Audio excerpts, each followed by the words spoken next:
여러분 반갑습니다. 최용성입니다.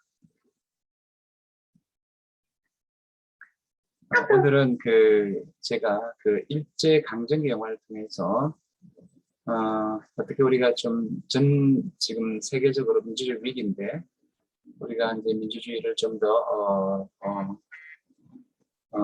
발전시켜 나갈 수 있을까 좀 고민해 보도록 하겠습니다.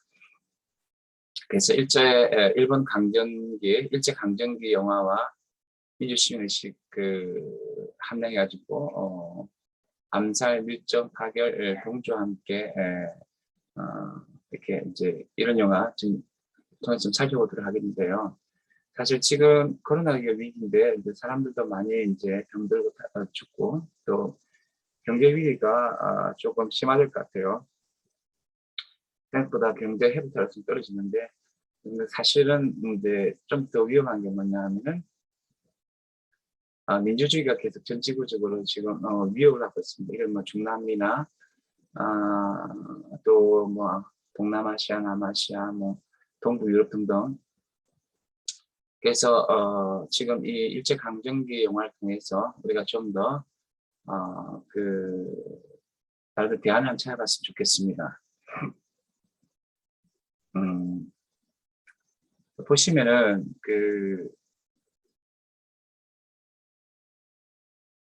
자, 그런데 오늘 제가 얘기할 건 뭐냐면 이제 일제 강점기니까 일본의 민주주의 역사를 보고요. 그에 따라서 우리나라의 민주주의 역사도 좀 한번 보고요. 근데 지금 일본의 민주주의, 세계 민주주의 위기입니다. 그래서 우리가 어떻게 지금 아시아 세계 민주주의에서 기여할 수 있는 부분이 무엇인가를 좀 한번 보는 순서로 해가지고 제가 발표를 하도록 하겠습니다. 근데 이제 이 일제 강점기 영화를 좀 살펴보면서 문제들이 뭐냐면은 본전이 남아있는 영화가 별로 없습니다. 지금 물론 2000년대 이후에 지금 한 10%가 발굴되었어요. 네, 그러면 문제 좀 있고 그다음에 이제 사료의 객관성이 좀 의심이 됩니다. 그러니까 그래서 이제 아리랑의 감독은 이제 그 유명한 나온교인가 아니면 스몰인가 이런 문제가 좀 있어요. 그리고 아리랑은 정례는 리얼리즘, 농촌 현실 자들은 리얼리즘 영화면서 민족 영화다 이렇게 우리가 했지만 사실은 아리랑 소재를 통해서 우리 민족 물건을 좀 잘 보여주지만 그러나 오락 영화다 이렇게 평가하는 사람도 있습니다. 그리고 당시 탄압과 검열의 영향도 굉장히 많았기 때문에 어느 정도 구할 것인가. 37년도 지나면 너무 이제 거의 심해지는데 거의 다 친일 영화로 가고 이렇게 했는데 이런 것도 좀 고려해서 그때 당시 영화 과연 우리의 그 진정성까지 표현될 수 있습니까? 이런 문제도 있고 이런 문제 때문에 제가 이제 일제 강점기 영화를 보면서 그 당시 영화도 좀 보지만 당시의 문학 작품도 좀 제가 많이 남아있기 때문에 문학 작품 많이 남아있어 그게 남아있기 때문에 보고 또 최근에 2015년 이후에 굉장히 이제 치열한 역사 문제를 가지고 이번 영화를 좀 보도록 했습니다. 사실 우리나라 같은 경우는 2010년대 이전에는 좋은 놈, 나쁜 놈, 이상한 놈 같은 그런 상업 영화가 좀 많이 흥행했습니다. 다른 건 흥행하지 않고요.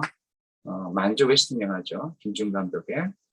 근데 2015년도 이후부터는 어떤 일이 벌어지냐면 2013년도 일본이 이제 아베가 역사 전쟁을 일으키면서 오입 보수주의 어떻게 보면은 파신적인 어떤 성향의 일본 헤이트 영향을 받아서 그런 또 있는 나라에서 이제 역사 전쟁을 일으키니까 좀 더 그러니까 치열한 역사를 가진 그 영화들이 많이 생깁니다.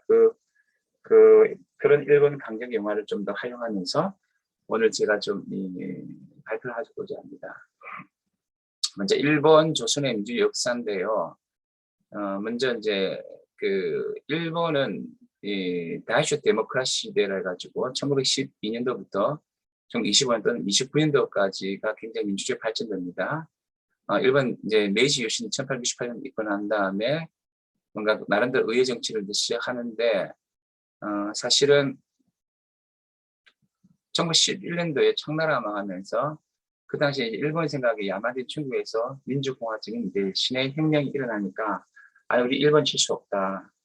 이런 우리 민주주의를 더 발전시켜야 된다. 이런 이제 생각이 대두되는 거죠. 사실 일본 같은 경우는 메이지 유신에 의해서 일본 중심의 서구 중심의 에드워드 사이드가 말하는 그런 오리엔탈리즘 아니고 일본이 아시아를 선도해야 된다는 그런 이제 그런 야만 아시아를 선도해야 된다는 그런 오리엔탈리즘 의식이 있었는데 이것이 특히 감변 민족주의와 베네딕트 앤더슨 말하는 상상의 공동체로서의 이 감변 조금은 왜곡되고 가장된 민족주의가 굉장히 강화되면서 그 1910년대에 우리나라를 또 합방하면서 엄청나게 이제 제국주의적 성향을 갖는 거죠. 민족주의 발전 형태로서.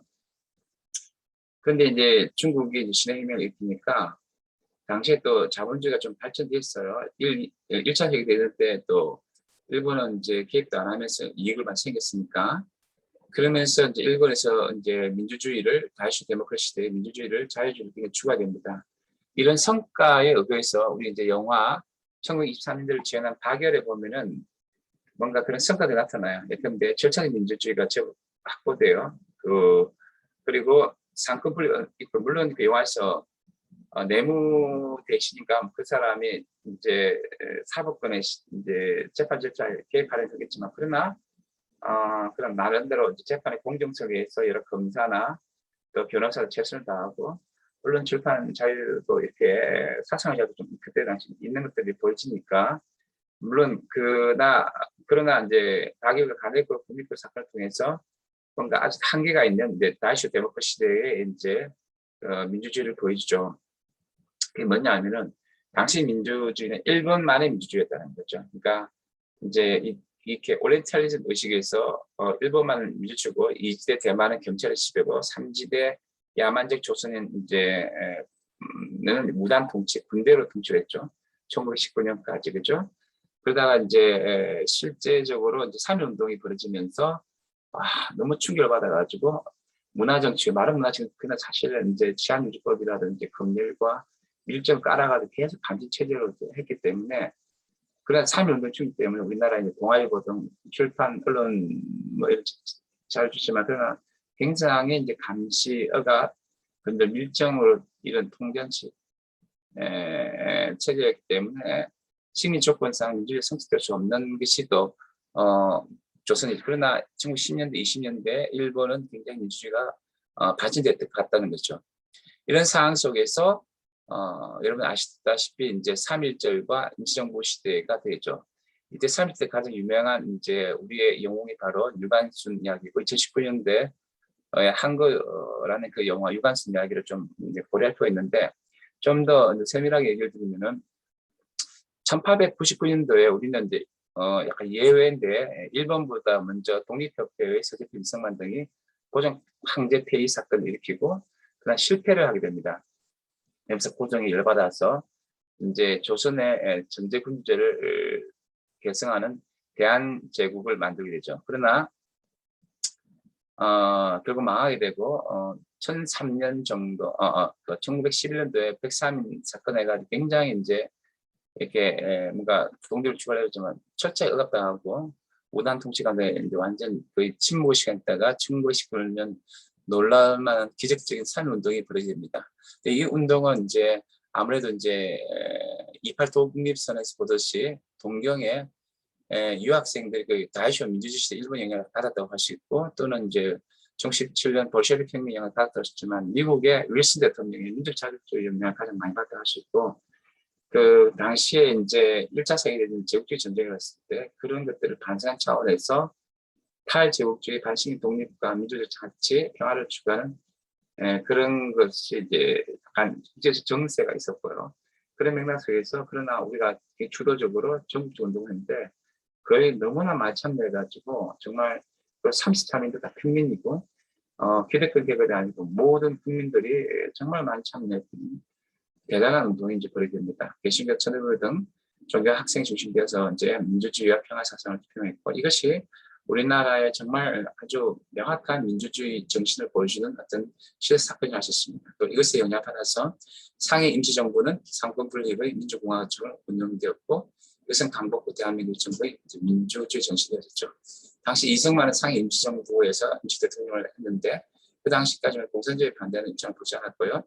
그러나 3.1 운동에 대한 평가에 있어서 사회주의권과 민족주의권에서 좀 성공하지 못했다. 그것을 우리가 이제 많이 죽기만 했기 때문에 제가 볼 때는 엄청나게 하나의 미래에 대해서 대단한 의미 있다고 생각하지만 그러나 실질적으로 우리가 이제 독립한 것이 아니기 때문에 그런 평가 가운데 그래서 사회주의권이라는 것은 사실은 이제 그때 당시에 사회주의권은 아나키스트가 우리나라는 민족주의 맥락 속에서 사회주의권이다 아나키스트가 좀 이렇게 번창적인 경향이 많습니다. 어쨌든 그런 어떤 평가 절하가 있었어요. 이런 맥락 속에서 1920년대 영화 암살과 밀정의 의일단 운동이 이제 제기되는 것입니다.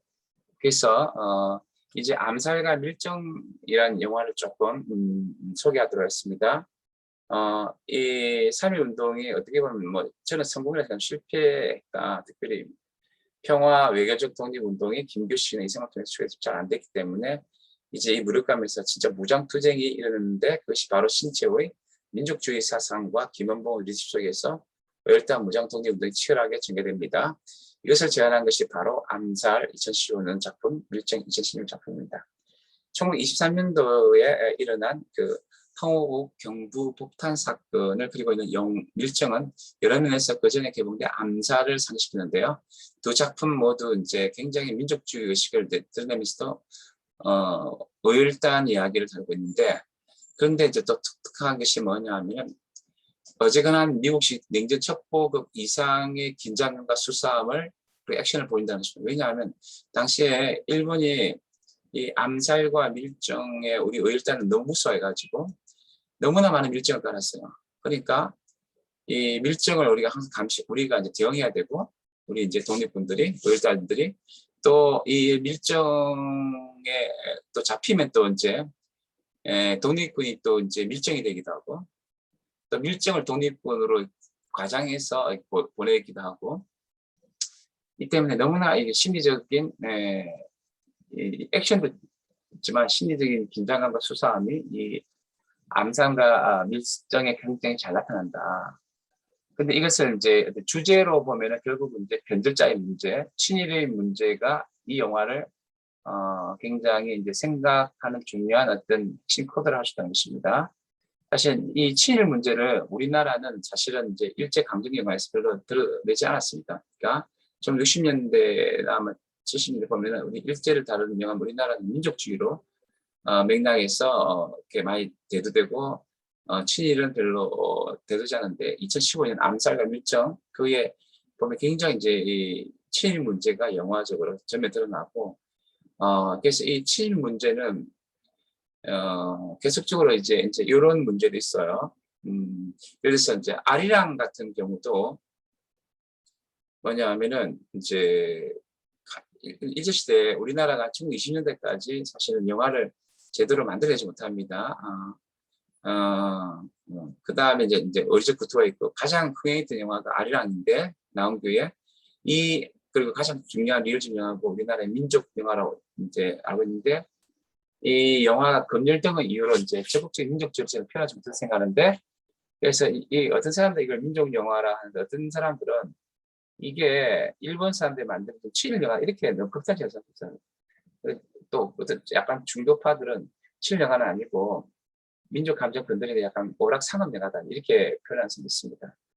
근데 이제 여기서 이런 이제 친일 문제 생겨나는데 사실은 식민지와 조선 영화는 중일 전쟁 이후에 거의 모든 제가 볼 때는 친일 영화로 나가는 그런 상황이 있었다는 거죠. 당시에는 조선의 모든 예술들, 문학들도 줄전쟁의 80 제국주의 저는 도착된 측면이 있었는데 이런 것과 관련해 가지고 이 영화 암살과 밀정은 굉장히 친일의 일제 강점기 영화를 다시 반추하겠다는 것입니다. 다시 말해서 영화 암살은 독립운동과 친일 변절 문제 다루고 있는데 한국 영화사에서 일제 강점기 영화 친일 문제와 유사한 차원이 있습니다. 동료의 배신자이자 민족의 배신자 염석진이 이정재인데 처음에 독립운동인데 나중에 보니까 안호균 전전에 의해서 결국 그 사람은 누구냐 하면은 밀정이었고 배신한 밀정이었고 마저 죽임을 당하는데 이런 영화적 스토리가 우리 한국 영화의 친일 청산의 문제와 함께 연결됐었다는 것이죠. 예컨대 암흑기 민족 영화 정전을 꼽히는 수업녀와 집 없는 천사 같은 그 최인규의 영화는 고 이영일 평론가가 저술한 한국영화연구소 한국영화전사를 통해서 아리랑을 비롯한 나온교의 작품 그리고 해방의 유혼목의 오발탄을 있는 리얼리즘을 그 핵심은 민족영화라고 이렇게 우리가 소개를 했는데 사실은 자세히 보니까 영화 실제적으로 이제 자세히 보니까 이 지범청사 같은 작품들이 친일 영화의 속성을 보이고 있다는 것이죠. 실제로 이제 부산대 영화연구소의 김여실 교수님은 이제 2000년대 이후에 여러 발굴된 자료들을 가지고 낙담을 했다 합니다. 왜냐하면 이제 발굴 전까지 이분이 일본에서 유학하셨고 굉장히 일제강점기 영화를 잘 아시는데 그 발굴 전까지 일제치하 조선인들의 고통을 영상으로 고발했다고 평가받던 영화들이 사실은 그게 아니었다는 것이죠. 뿐만 아니라 우리가 패러다임을 갖고 있었는데 이뤄진 영화는 개몽 영화를 평가한 기존의 어떤 한국 영화사의 패러다임, 수탈 저항, 한일 영화, 친 영화, 민족 전통 정보방, 리얼리즘 영화, 심파 멜로드라마식의 이양 대립적 민족주의 분석 그 패러다임, 토마스 쿤이 말하는 그 패러다임이 사실은 이제 붕괴되는 그런 경험을 했다는 거예요. 그러니까 항일 영화, 민족 영화, 리얼리즘 영화 도식이 사실은 커버렸다는 거죠. 생각보다 친일 영화 많았고 친일 리얼리즘, 친일 유사 리얼리즘 영화들이 오히려 많았고 그래서 이런 패러다임 붕괴에 의해서 새롭게 우리 한국 영화를 살펴봐야 되는 그런 시점인 거죠. 그러니까 영화 암살을 밀정해서 독립군인 줄 알았지만 사실은 밀정이었던 것처럼 한국 영화의 리얼리즘 영화는 항일 영화고 항일 영화는 민족 영화 이런 패러다임이 붕괴된 상황에서 새롭게 일제강점기 영화사를 써야 하는 그런 어떤 또 우리 과제를 이제 갖고 있다고 할 수 있습니다.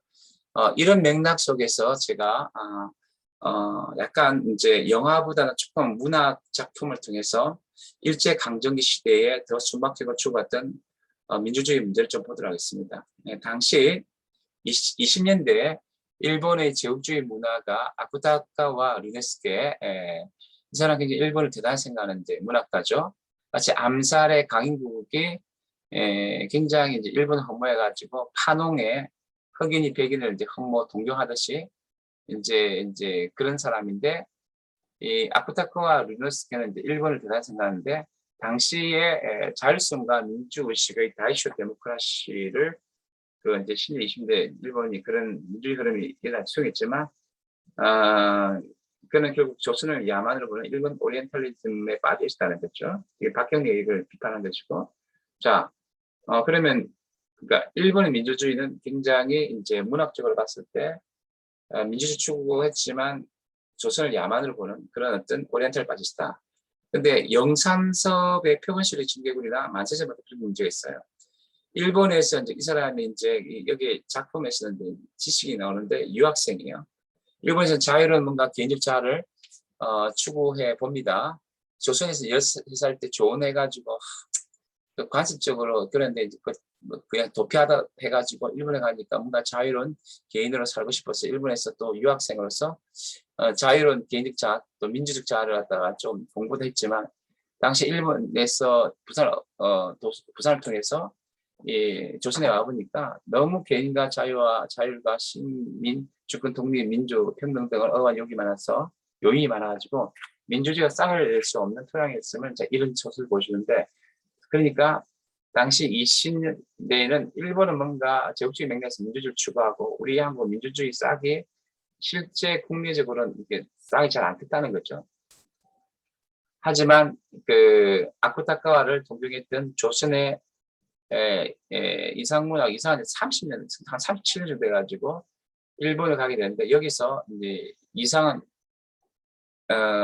경성보다는 이제 동결주였는데 가보니까 이제 20년대는 민주주의 쌓여있은 일본이 정작 30년대는 자유가 없고 개인도 없고 민주주의도 없는 일본 특유의 문화도 없고 일본은 그냥 미국이나 서양을 뺏겼는데 사실은 공허한 문화였고 이미 민주주의 싹은 이제 사라져버린 그런 시대. 그러니까 일본이 30년대 민주주의가 폭삭 망했다는 거예요. 자유도 망하고. 자, 그런데 30년대 조선은 어떠냐? 30 조선은 더 이제 열악한 상황이었다. 민주주의 꼽혀서 20년대부터. 왜 그러냐면 이제 영화 동주에서 친일파를 비판하는 이강수도 모종에서는 이제 우리가 우리 이제 약간 민주주의 맥락에서 계몽이 되면은 일본처럼 발전을 일으켰는데 중일 정부 전쟁 후에 고민받고 나서 변절하고 나서 제국주의 함정을 빠졌는데 이때 우리의 이제 문학도 친일 문학으로 가고 너무 감시를 많이 받는 상황 속에서 검열 속에서 그리고 이제 그런 상황에서 민중들은 이건 조금 이제 정치적 차원에서 경제적으로 너무 힘들어가지고 너무 착취를 많이 하고 또 공황도 있고 해가지고 김유정과 강계 소설을 보듯이 너무 가난하기 때문에 민주주의고 이런 거 상상할 그 여력이 없다. 그 당시 미국만 하더라도 1930년대에서 경제공황 여파로 이제 루즈벨트가 30, 40대 뉴딜식 민주 통제로 가나 통제는 세상을 이제 주겠지만 그 당시에는 우리가 있잖아요. 어느 정도 경제가 바탕에서 민주주의 좋았는데 경제가 너무 안 좋았기 때문에 너무 착취가 심하기 때문에 식민지 건대화를 해서 조선 경제가 발전했지만 실제적으로 가진 자들 조금 오지만 없는 자들 너무 힘들기 때문에 이제 민중 차원에서는 진짜 사람이 너무 가난하기 때문에 민주주의 꼽힐 수 없고 그러나 이제 문화인들 차원도 이제 문학 이제 영화인들 차원에서 영화 같은 경우는 너무 이제 사실 경제 공황에다가 파시즘 궁극주의가 세지면서 30년 가면은 전혀 민주주의가 없는 표현 자유도 없는 검열이 너무 센 그런 속에서 1937년 이제 조선의 영화들은 숨막히는 파시즘 궁극주의적 영화들 제국주의보다 파시즘과 궁극주의가 더 반민주주의 차원이 있어요. 그런 맥락 속에서 이제 영화를 생산하면서 일본 제국주의에 부역하는 친일 영화들을 생산하는데 어쨌든 이제 제가 말씀드린 건 1920년대 뭔가 일본은 민주주의 문학 작품을 봤을 때는 민주주의 꼽혔는데 30, 40대면 숨막히는 양상을 보였고 조선도 마찬가지였다. 그래서 참 너무나 암담한 민주주의가 죽어갔던 그런 어떤 시기였다. 이렇게 생각합니다. 이런 맥락을 잡고 다시 동주와 박열을 조금 더 보도록 하겠습니다. 이 동주와 박열은 개인의 내면 서사를 통해서 절차적 실제적 민주주의 내용을 상실한 일본 제국주의 파신 강기를 이제 비판하고 있죠. 이 동주와 박열은 이준익 감독의 원래 역사를 잘 다루는 웰메이드 감독이 이준익 감독인데 박열은 어떤 면에서 그 전작인 동주와 같은 면을 갖고 있는데 동주는 이제 1940년대를 배경하고 있고 그 보면 이제 후쿠시마 현무소에 생체실험을 당하잖아요. 이거 보면 이제 말을 당한 거죠. 정말 민주주의가 인권 윤리과 함께 굉장히 시간 유지법 등을 해가지고 굉장히 파괴된 것을 보여줍니다. 그러니까 이미 이제 그 감옥에 막 밀정되면서 막 고발달려가지고 감옥 갔을 때부터 조석 꾸밀 때부터 사법 절차 제대로 인권을 생각하죠. 엄청 심하게 하죠. 박일 때보다도. 그래서 이 당시는 이제 동주를 보면은 정말 이제 민주주의 무너진 20년대 다시 데모크라시가 감을 던져버리고 천황제 80년에서 민주주의가 무너진 그 어떤 일본을 보여주다 사실은 당시 어떤 그 당시는 이제 동주 때는 후쿠시마 핵무에서 죽을 때는 일본의 가장 민주주의가 처참하게 무너진 시대를 가졌습니다. 이 동주에서는 이제 그 로컬 세 가지 보시는데요. 이제 처음에 이제 일본 순사에게 이제 신문당을 나서 처음에 이제 가거를 회상하면서 그 북한도 동주가 있었던 공간, 그 다음에 경성의 공간, 이제 일본 공간이 이제 이렇게 세 개로 이렇게 나뉘는데 사실은 오히려 북한도가 가장 민주주의 국가예요. 사실 동주 살았던 그쪽은 명동촌인가 그쪽은 굉장히 기독교 진보주의자들이 있었던 것이고 그래서 굉장히 뭔가 민주주의 있었어요. 근데 30년대 말에 동경하니까 창씨 개명하고 또 이렇게 조선으로 문화를 하지 못하게 하든지 막 그냥 40년대 이제 가니까 일본 가니까 완전히 이제 너무 이렇게 억압적인 파시즘 체제 속에서 민주주의가 사그라든 그런 이제 일본을 이제 볼 수 있는 거죠. 그리고 이제 박열 같은 경우 그나마 민주주의가 살아있는 그런 1920년대를 지원합니다. 가게는 그렇지만 일본 제국주의의 맛은 아나키스트는 이제 좀 민감성이 있죠. 이 어떤 개인을 억압하는 것에 대해서. 그래서 이제 사실은 공산주의도 대결하고 자본주의가 인간을 억압할 때 대결하고 이렇게 하지만 민족주의가 막 인간을 억압할 때는 집단의 이름을 또 투쟁하는 게 아나키스트지만 당신의 맥락에서는 가게를 보면 조선복을 예보를 읽고 이제 사법 재판을 투쟁하는 거 보면은 약간은 이제 감정적 민족주의 같아요. 또 조선이 너무 고통다. 그러나 아나키스트였기 때문에 뭔가 일본은 많은 민주주의지만 제국주의 맥락 속에서 인간을 착취하듯이 만들었기 때문에 가겔과 가네크 후미코, 링컨 변호사, 후세, 가스지로는 실제적으로 그 시대의 모습, 다시오 데모크라시 시대의 모습을 이제 뭔가 실제적 행동 퍼포먼스에서 이제 반대가 하는데 당시에 있어서 처음에는 이제 폭탄이나 암살 등을 또 폭탄을 통해서 뭔가 이 시대의 모습을 이제 드러내려 했는데 그게 실패할 때 이제 일본 같은 경우는 뭐냐 하면은 1923년에 이제 간동 대지진을 통해서 조선인 한 6천 명을 죽이고 희생사의 가장 대표적인 표적으로 희생양의 머리로 이제 그 가게를 갖다 이렇게 이제 표적으로 해서 공격에 들어왔는데 오히려 그걸 통해서 또 다른 그 퍼포먼스가 법적 수준에 대해서 일본의 체제 시스템이 반민주적이고 굉장히 억압적인 제국주의라는 것을 이제 보여주는 것이 가결이죠. 그래서 어쨌든 20년대는 그래도 약간 민주주의 있었는데 약간 모순적이었고 30, 40년 동주 영화를 통해서도 당시에 민주주의는 좀 더 사라들었고 일본의 민주주의는 이제 굉장히 문제가 있었다는 것을 볼 수가 있습니다. 그래서 이제 영화 동주 이후에 저는 일본의 민주주의를 또 보겠습니다. 영화 동주는 2차 세계대전의 피해자의 서사를 보여주기도 하죠. 당시 조선은 학살 강제징용 선거에 인권유리를 포함한 강할 인간적 희생이 있었고 때문에 식민지 근대화로 가는 달리 반인간적 반민주주의 근대화를 80세에서 감당했으니 조선 민주주의는 굉장히 지체되었죠. 사실은 1940년. 그런데 이런 트라우마 속에 민감하지 못한 일본은 대전 후에 미국의 선사한 이제 민주주의와 민주주의 국책 영화들을 굉장히 찍어댔고 경제 선거로 각을 잇고자 했죠. 그래서 1960년대에 50년대 이제 한국 측의 베트남전의 성공 요인을 가장 표현하고자 했던 것이 1964년 도쿄올림픽이었고 이것을 좀 더 개성하고 또 자랑하기 위해서 이번에 도쿄올림픽을 다시 만들었는데 잘 안 됐죠.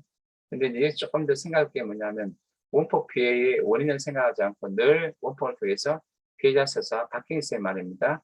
역사 망각의 역사 가운데서 가해자로서 피해자의 고통 및 외상을 반추하지 못하는 일본은 이제 그런 경향에서 좀 짙어진 것이 지금 아베 정권은 역사 수준을 통해서 일본의 좋은 점을 보지 않으니까 1940년대의 제국주의에 대한 노스텔지아가 한데 그래서 이제 민주주의 후퇴를 이제 경험하고 있죠. 그래서 일본의 아베 정권은 사실은 전 세계적으로 민주주의 위기지만 아베와 일본에는 이제 메이지 유신 이후에 2차 세계대전 때 제국주의 시대를 겪고 경제도 힘들고 모두 힘드니까 그러면서 절대 천황 중심의 가족 국가 그래서 자랑스러웠던 일본 제국의 부활을 꿈꾸는 거대 집단이 이제 아베인데요. 이런 것 때문에 지금 일본의 민주주의 위기 상황이죠. 그런데 이제 2009년도 민주당 정권 때까지는 하더라도 일본을 정치를 바꿔서 더 좋은 사회를 지향하고자 하는 희망을 가지고 있었지만 그러나 동일본 대지진을 거쳐서 민주당 정권이 붕괴하자 사람들은 정치 변화에 대해서 지금 굉장히 비관적이나 냉소적이 됐고요. 일본의 민주당 정권이 붕괴하게 됩니다. 그 다음에 아베 정권 지금까지 이제 스가 정권으로 이제 있는데 이 시대에 굉장히 일본 민주주의 틀이 많이 붕괴됐죠.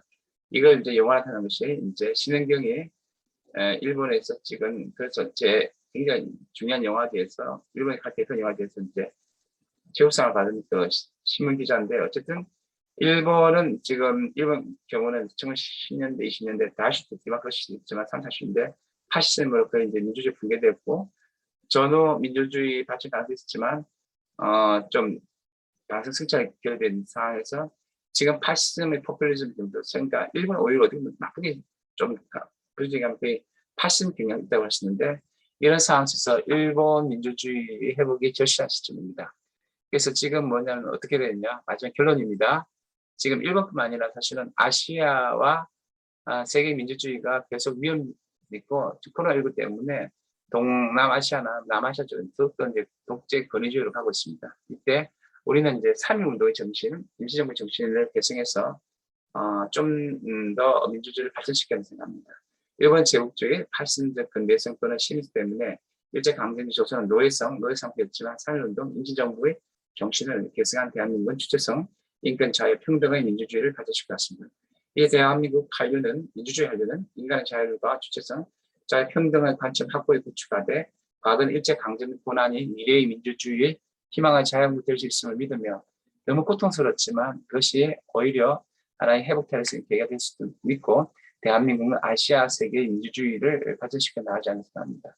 지금 일본도 민주주의가 위기고 미얀마 사태도 있고 홍콩은 민주화 그뿐만 아니라 지금 뭐 모든 나라들이 지금 민주주의 힘들어 인도네시아, 말레이시아, 캄보디아, 방글라데시, 인도 등등등 다 대만 좀 빼놓고요.